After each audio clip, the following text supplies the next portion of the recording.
नमस्कार, मैं doctor Vipin Bansal, vastu consultant. आज फिर आप लोगों के लिए एक और नए विषय पर मैं वीडियो बनाने जा रहा हूं। मेरे पास एक इंक्वायरी आई है जिसमें एक बड़े साइज़ का प्लॉट है और उसके दो हिस्से करके एक प्लॉट सेल करना है और एक प्लॉट में अपना रहने के लिए बनाना है। एज पर वास्तु कौन सा हिस्सा सेल करना चाहिए और कौन सा हिस्सा अपने पास बनाने के लिए रखना चाहिए, इसके बारे में मैं आपको जानकारी देना चाहूँगा। आज मैं आपको वेस्ट फेसिंग प्लॉट के बारे में बताना चाहूँगा। इसमें कौन सा हिस्सा रखना चाहिए और कौन सा हिस्सा सेल करना चाहिए। कभी भी किसी भी प्लॉट के या अपने घर का नॉर्थ का भाग कभी भी सेल नहीं करना चाहिए।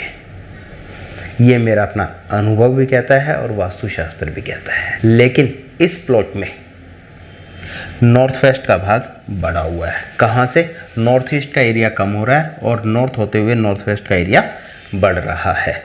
ऐसे में साउथ ईस्ट का कॉर्नर 90 डिग्री बनता है और साउथ वेस्ट का कॉर्नर भी 90 डिग्री बनता है। इसमें जो एरिया बढ़ता है वो नॉर्थ वेस्ट का एरिया बढ़ता है। ऐसे में आधा प्लॉट अपने लिए रखना है और आधा प्लॉट सेल करना है। तो उसके लिए वास्तुशास्त्र के अनुसार क्या करना चाहिए? इस प्लॉट का नॉर्थ वेस्ट का हिस्सा बढ़ा हुआ है, तो ऐसे में आप अपने प्लॉट को रेक्टेंगल करके, यानी जो हिस्सा आपने रखना है इसके जैसे दो हिस्से करने, तो सेंटर में हमने एक दीवार बनाई। दीवार बना के जो हमारा साउथ का हिस्सा बनता है, साउथ के हिस्से के चारों कोने 90 डिग्री के बनाकर इस प्लॉट को आप अपने पास रखें और दूसरे प्लॉट को आप सेल करें। इसी के साथ मैं आपको एक खास बात और बताना चाहूँगा। जो प्लॉट आप अपने पास रखेंगे, ये प्लॉट आपका इस प्लॉट से बड़ा होना चाहिए, यानी नॉर्थ साइड के प्लॉट से साउथ साइड का प्लॉट बड़ा होना चाहिए। यानी कि जो आपकी ईस्ट की दीवार है, ये मान लीजिए ये आपका 100 फीट की ईस्ट की दीवार है, तो इसको आप 48 फीट रखिएगा और इसको आप 52 फीट रखिएगा। यानी आपका जो ये प्लॉट है ये आपका बड़ा प्लॉट हो जाएगा। कुल मिला के आपका नॉर्थ साइड का प्लॉट साउथ वाले प्लॉट से छोटा होना चाहिए। इसी के साथ मैं आपको एक बात और बताना चाहूँगा। आपने इस प्लॉट के अंदर 4 दीवारी की हुई है और आपका अपना मेन गेट साउथ वेस्ट के भाग में यहाँ पर लगा हुआ है, तो आपका ये प्लॉट सेल होने में नहीं आएगा। इसके लिए आपको करना क्या है, आपने अपना ये मेन गेट यहाँ से हटाकर, मेन गेट यदि बीच में दीवार लगाते हैं तो आपका एक मेन गेट यहाँ पर आना चाहिए। जो आपके अपनी नॉर्थ ईस्ट कॉर्नर है, नॉर्थ ईस्ट कॉर्नर में 90 डिग्री, यानी यहाँ पर 90 डिग्री एंगल बनाएंगे और यहाँ से एक लाइन लेंगे, तो उस लाइन से जो लाइन वेस्ट में आकर मिलेगी, उस पॉइंट से यहाँ पर आपने अपना एक गेट लगाना है। ऐसा करने से मेरा अपना ये मानना है कि आपका ये प्लॉट जल्दी करके सेल हो जाएगा। इसी के साथ मैं आपको एक बात और बताना चाहूँगा। जो आपकी अपनी साउथ की दीवार है, दक्षिण की दीवार है, ये दीवार आपकी कम से कम 18 इंच की होनी चाहिए। यदि आप 18 इंच की इस दीवार को नहीं कर सकते तो इस दीवार को आप 14 इंच जरूर करें। कहाँ से? साउथ ईस्ट कॉर्नर से साउथ होते हुए साउथ वेस्ट तक साउथ की दीवार आपकी 18 इंच की होनी चाहिए। 18 इंच नहीं कर सकते तो कम से कम 14 इंच की जरूर करें। इसी के साथ आपकी साउथ की दीवार आपकी सबसे ऊंची होगी, उससे नीचे आपकी वेस्ट की दीवार होगी और वेस्ट की दीवार से नीचे ईस्ट की दीवार और नॉर्थ की दीवार होगी। ये आपने जरूर करना है। इसी के साथ जो आपका अपना नॉर्थ साइड का प्लॉट है, इसकी अपनी तीनों दीवारें, यानी ईस्ट की दीवार, नॉर्थ की दीवार और वेस्ट की दीवार इक्वल रहेगी और जो साउथ की दीवार है ये आपकी नॉर्थ की दीवार से ऊंची रहेगी। लेकिन जो हमारा साउथ का हिस्से का प्लॉट है, इसमें साउथ की दीवार ऊंची रहेगी और इसकी नॉर्थ की दीवार नीची रहेगी। यानी सबसे ऊंची दीवार साउथ की ये रहेगी, फिर उससे नीचे मिड की दीवार रहेगी और सबसे नीची दीवार आपकी नॉर्थ की, यानी उत्तर की रहेगी। इसी के साथ मैं आपको एक खास बात और बताना चाहूँगा। आपका जो प्लॉट है रोड लेवल से हमेशा ही ऊंचा होना चाहिए। यदि आपका प्लॉट रोड लेवल से नीचा है, उसके अंदर आपने फिलिंग करानी है, मिट्टी की फिलिंग करानी है। यानी आपका जो प्लॉट है वो रोड के लेवल से हमेशा ही ऊंचा होना चाहिए। फिलिंग करके आप उसको ऊंचा करेंगे तो आपका ये प्लॉट जल्दी करके सेल भी हो जाएगा और आप इस प्लॉट के अंदर अपनी कंस्ट्रक्शन भी जल्दी करके कर लेंगे। आपके बाहर नाला बना हुआ है तो आपने अंदर की फिलिंग नाले से भी ऊपर करनी है। ऐसा करेंगे तो आपका प्लॉट जल्दी करके सेल भी हो जाएगा और आप इसमें अपना घर बनाना चाहते हैं तो आपका घर भी जल्दी करके बन जाएगा। आपका वो पैसा वेस्ट नहीं होगा।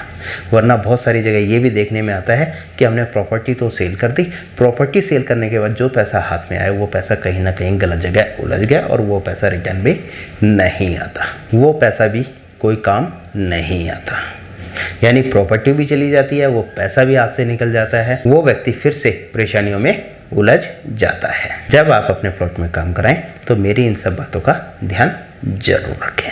मैंने आपको जो बीच की दीवार सेंटर से नॉर्थ की ओर करने के लिए कही है, वो इसलिए कही है क्योंकि आपका जो प्लॉट है, जो दीवार है, ये सेंटर में यानी केंद्र में ना आए, इसलिए साउथ का प्लॉट बड़ा किया है और नॉर्थ का प्लॉट छोटा किया है। क्योंकि यही बात मेरा अपना अनुभव भी कहता है और वास्तुशास्त्र भी कहता है कि सेंटर के अंदर कभी भी दीवार नहीं आनी चाहिए। सेंटर हमेशा फ्री रहना चाहिए, खुला रहना चाहिए, खाली रहना चाहिए। सेंटर में ना तो कोई पिलर आना चाहिए, ना ही कोई दीवार आनी चाहिए। इसी के साथ मैं आपको एक खास बात और बताना चाहूँगा। जो आपका अपना प्लॉट है, यदि आपने इस प्लॉट के अंदर 4 दीवारी पहले से की हुई है तो आप अपनी साउथ की दीवार पर, साउथ वेस्ट कॉर्नर से साउथ होते हुए साउथ ईस्ट कॉर्नर तक, इस दीवार को सबसे ऊंचा जरूर करें।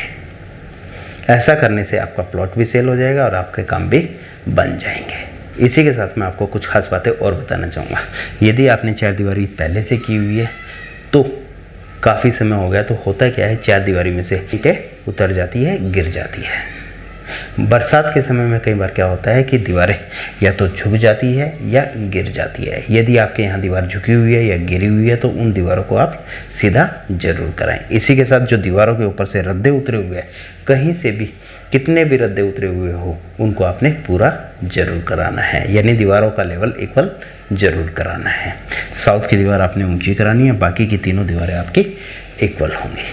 ऐसा करेंगे तो भी आपके काम बन जाएंगे। मेरा कहने का मतलब ये है कि ये काम कराने से आपका प्लॉट बिक जाएगा और मार्केट के रेट के हिसाब से आपको 2 पैसे इसके बढ़िया मिल जाएंगे। आप ज़रूरत से ज़्यादा परेशान हैं, आपके पास प्लॉट भी है और आप उस प्लॉट को सेल भी करना चाहते हैं और मार्केट के रेट से सस्ता भी सेल करना चाहते हैं, फिर भी आपका प्लॉट सेल नहीं हो रहा है, तो मेरे द्वारा दी गई जानकारी के अनुसार आप अपने यहाँ पर अपने प्लॉट के अंदर चेंजेस करते हैं तो आपका प्लॉट सेल हो जाएगा। मैंने बहुत सारी जगह देखा है कि आदमी अपने प्लॉट को सेल तो करना चाहता है, अच्छी लोकेशन पर भी है, लेकिन वो प्लॉट सेल होने में नहीं आते, उनकी प्रॉपर्टी उलझकर खड़ी हो जाती है। बहुत सारी जगह ऐसा भी होता है कि डीलर प्रॉपर्टी उठा तो लेते हैं, एक के बाद दूसरी प्रॉपर्टी, दूसरी के बाद तीसरी प्रॉपर्टी, तीसरी के बाद चौथी प्रॉपर्टी, कहीं ना कहीं ऐसी प्रॉपर्टी में उलझ जाते हैं कि उनका सारा काम रुक जाता है। जब तक वो प्रॉपर्टी सेल नहीं होगी तो उसका अपना हाथ नहीं खुलता और वो व्यक्ति अपनी प्रॉपर्टी को